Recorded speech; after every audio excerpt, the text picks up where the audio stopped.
Hello and welcome to our special show, Health and Wellness, Myths and Facts. The definition of health goes way beyond the absence of disease. The pandemic has put mental as well as physical health and wellness into sharp focus.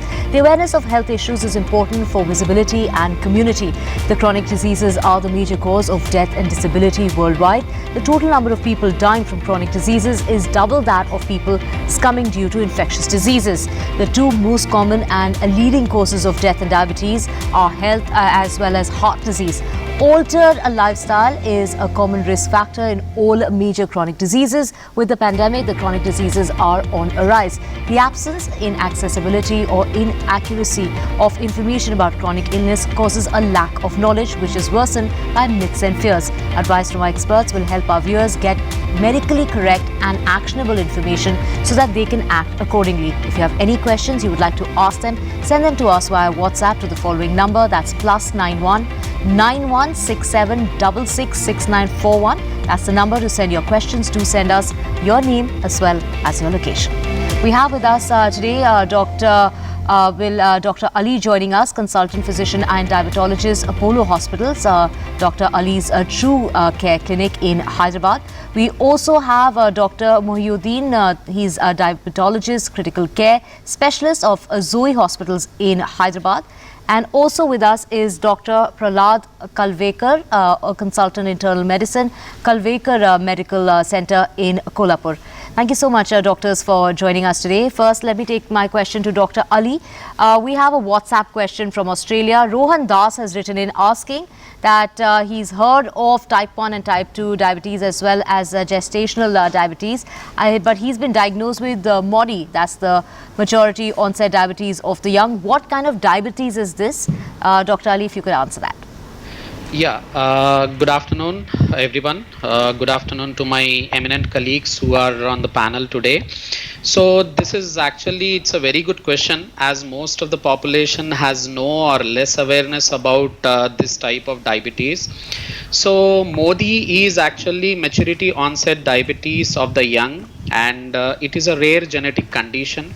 So in medical terms, we call it as an autosomal dominant inheritance type of genetic disorder.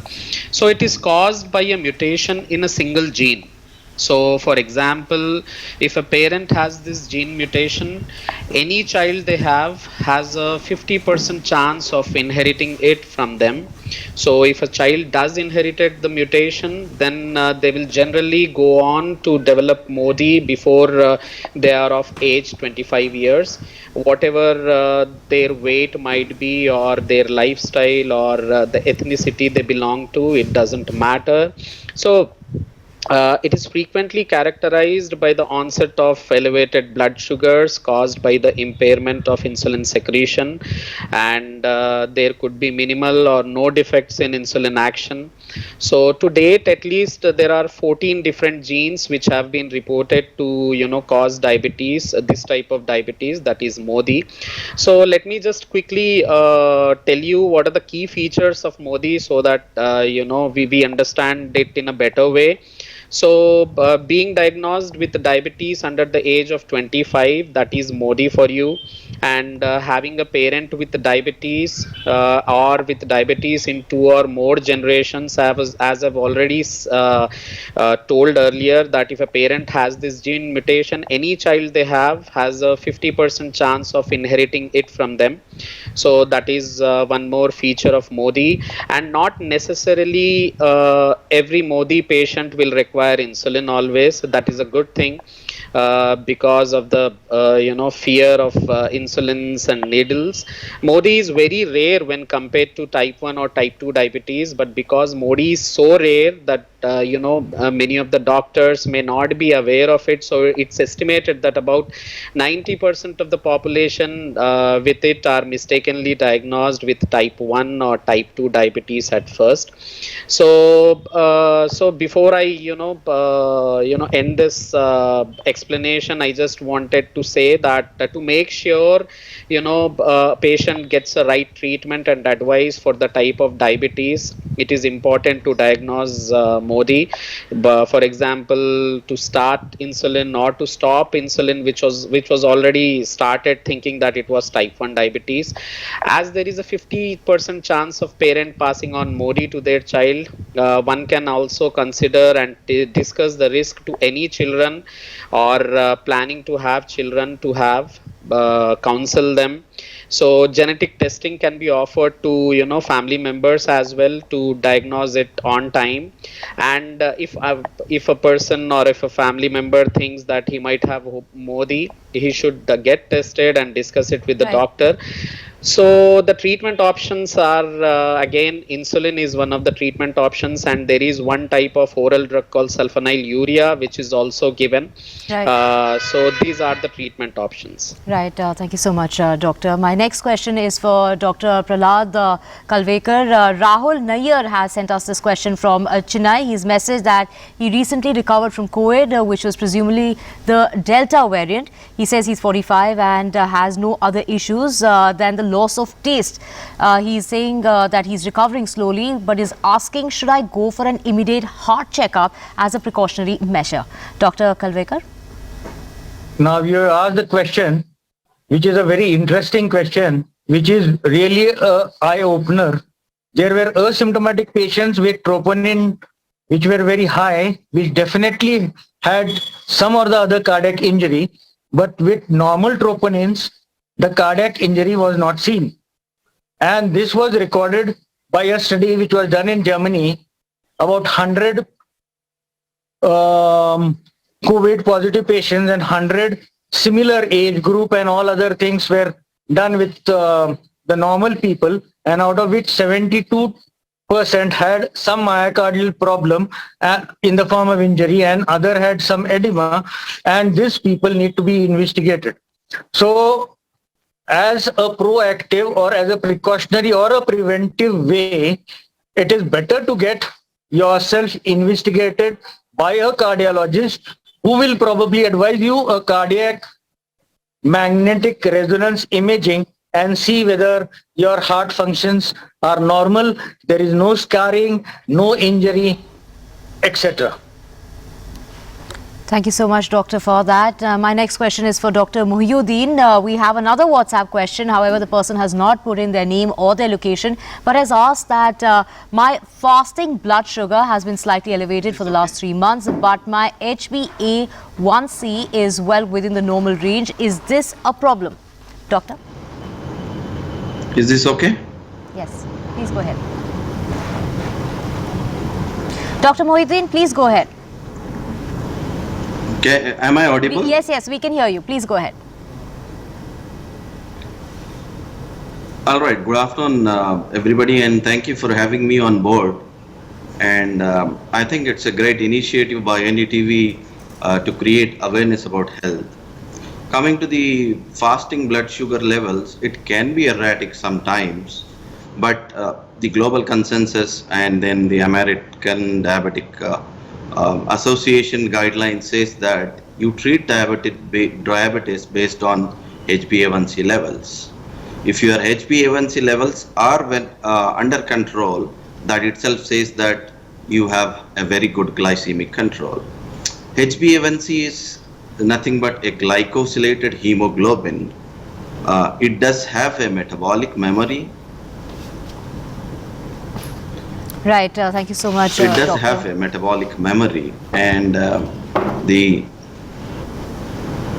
I audible? Yes, Doctor, please go ahead. Yeah, HbA1c has a metabolic memory, and then it does says that your blood sugar levels for a period of 2 to 3 months. If those are within the range, and that it does mean that you have a good glycemic control. People usually do their HbA1cs once in 10 days or once in 20 days, but that is not appropriate. You need to check your HbA1c levels once in 2 months or once in 3 months.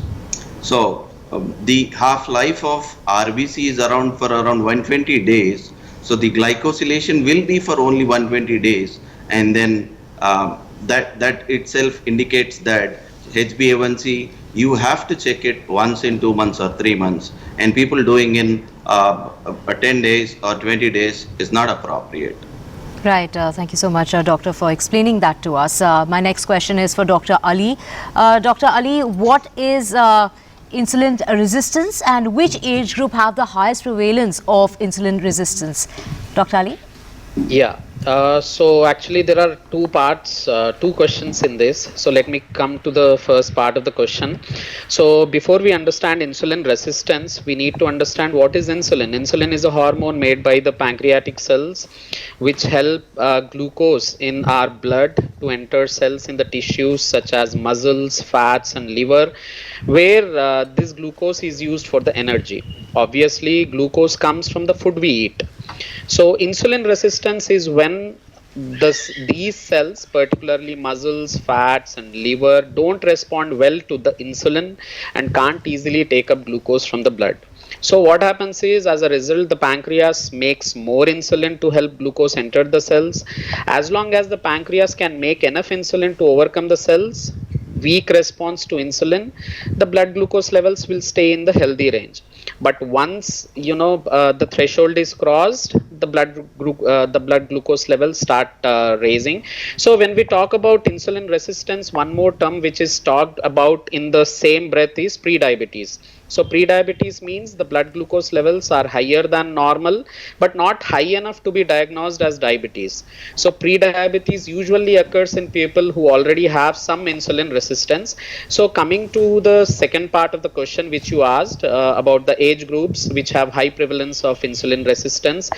So age 45 and older are more prevalent to insulin resistance, and also the prevalence is higher in certain risk populations such as overweight or obese people, a parent, brother or sister with diabetes, if there is a physical activity in a particular person, and health conditions, comorbidities such as high blood pressure and abnormal cholesterol levels, and for people who have a history of gestational diabetes, that is again one of the risk factors, a history with heart disease or a stroke, and females with polycystic ovarian syndrome, which is also called PCOS.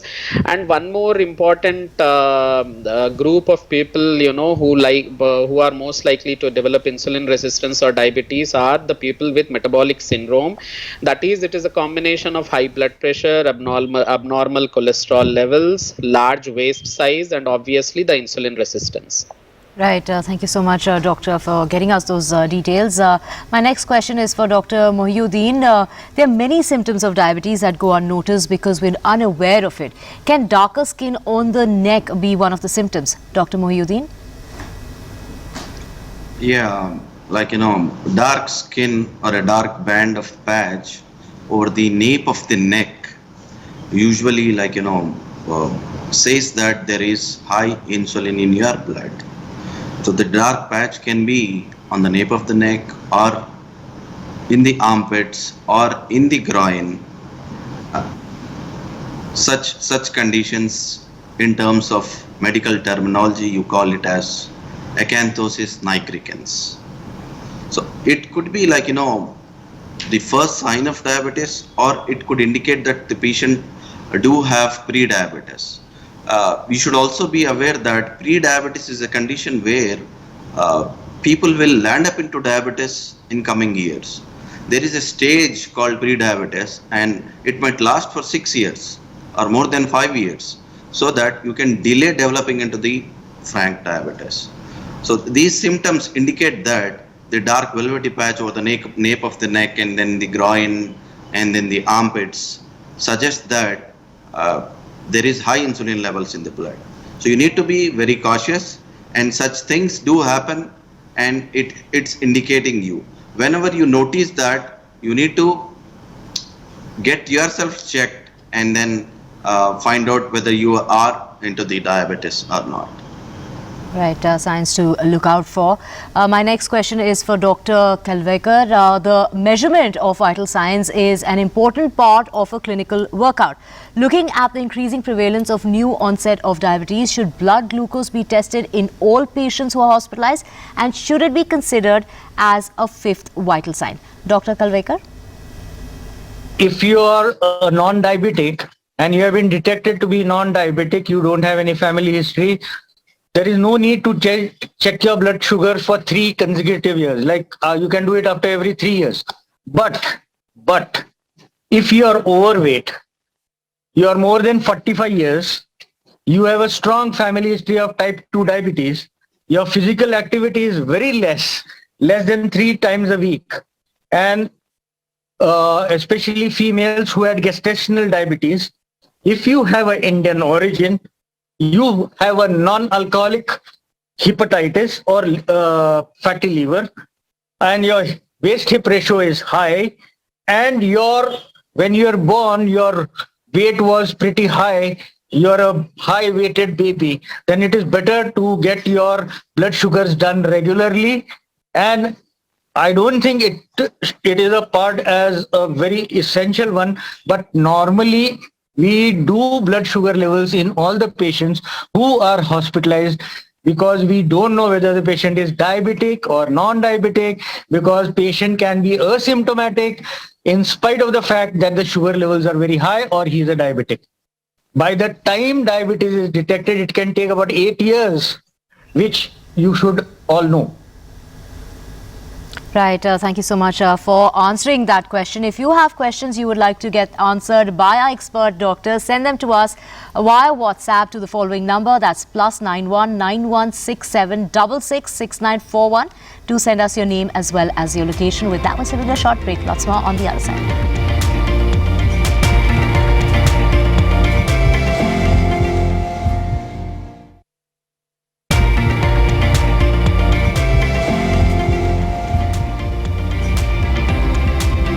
Welcome back to our special show, Health and Wellness Myths and Facts. We have with us Dr. Ali, Dr. Kelavkar and Dr. Mohiuddin with us. Well, my next question is for Dr. Ali. People with diabetes have an increased risk of developing a number of serious health problems. Which are the most serious and life-threatening complications that are associated with diabetes? Dr. Ali?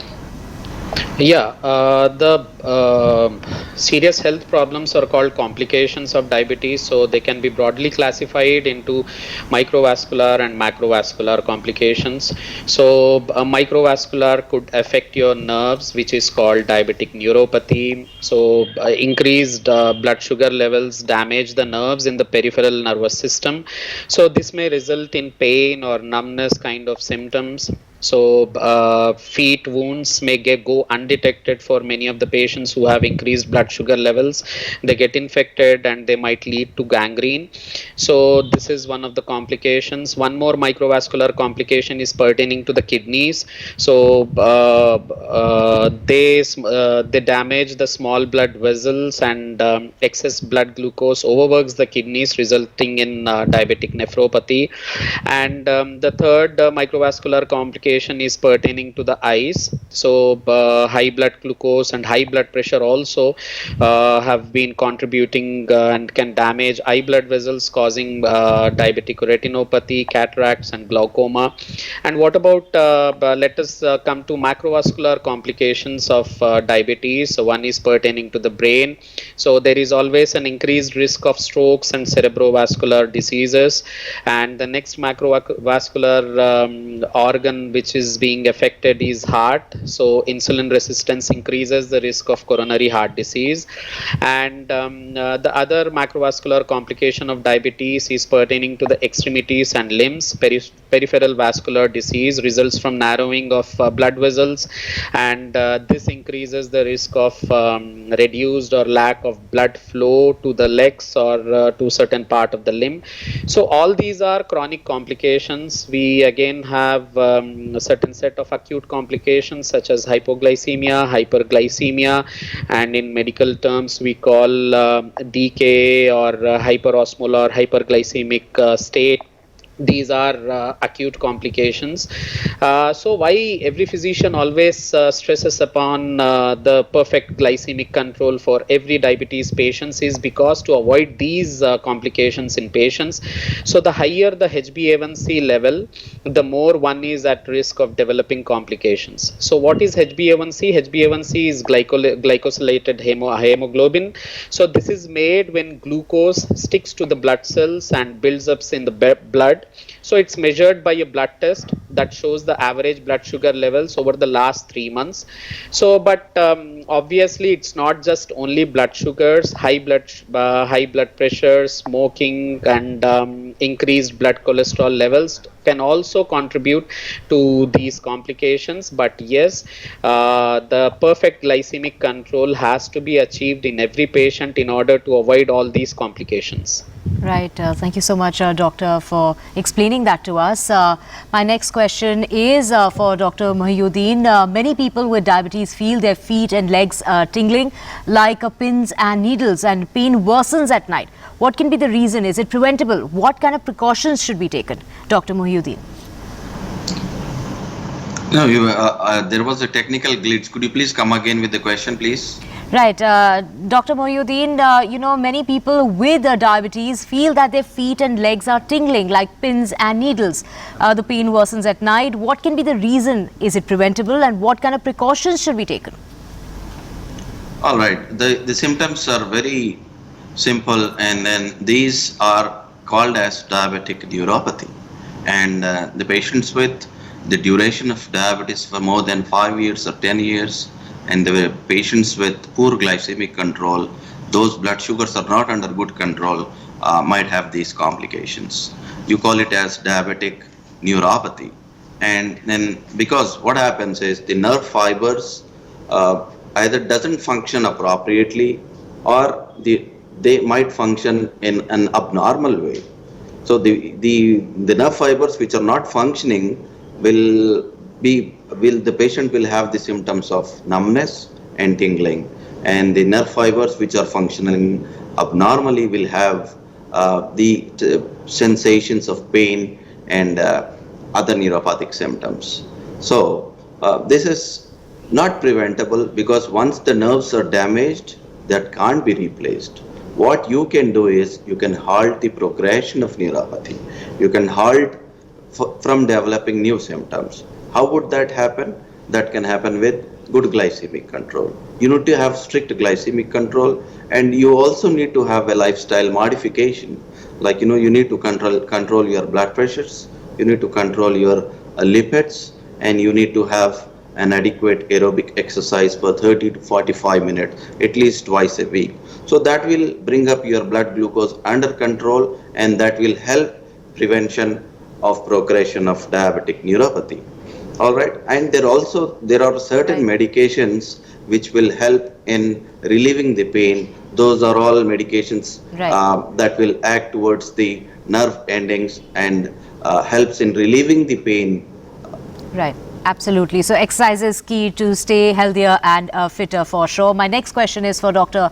Kelavkar. How does heart disease affect women differently from men? I would like to tell you 7 different causes why men and women differ in their heart diseases. First is men and women have different biologies. The heart size of a female is very small compared to males.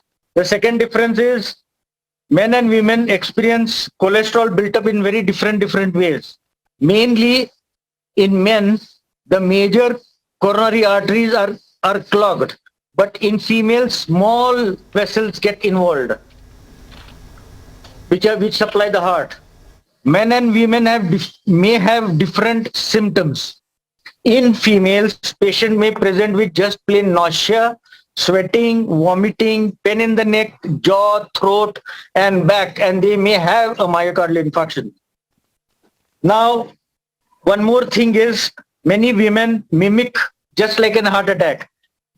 They present with coronary spasms. Spasms is just contraction of the coronary artery for some time, which mimics just like a heart attack, but the spasm disappears and the coronaries are again open and the blood supply is well established. But second thing about women is they have coronary dissections, which are more common than men. And the third thing is the cardiomyopathy, which is seen with extreme stress. It is called as broken heart syndrome or Takotsu Shubo cardiomyopathy, which is a Japanese word, and which can cause a sudden cardiac arrest in women. Now, regarding troponins, men's have a very high levels of troponins in after the heart attacks, but females may normally have a very low levels or even normal troponin levels in spite of the heart attacks. Now the gold standard is coronary angiography. You do a coronary angiography in males, you find that there are blocks in major arteries, you can open them and finish off the matter. But in females, there are small vessel disease which the cardiologists tend to just neglect and forget it. Thank you so much, Dr. Kelavkar, Dr. Ali and Dr. Mohiuddin for joining us today on NDTV. If you have any questions you'd like to ask, send us your questions on the following number. That's 9167666941. WhatsApp your questions with your name and your location. Thank you so much for watching.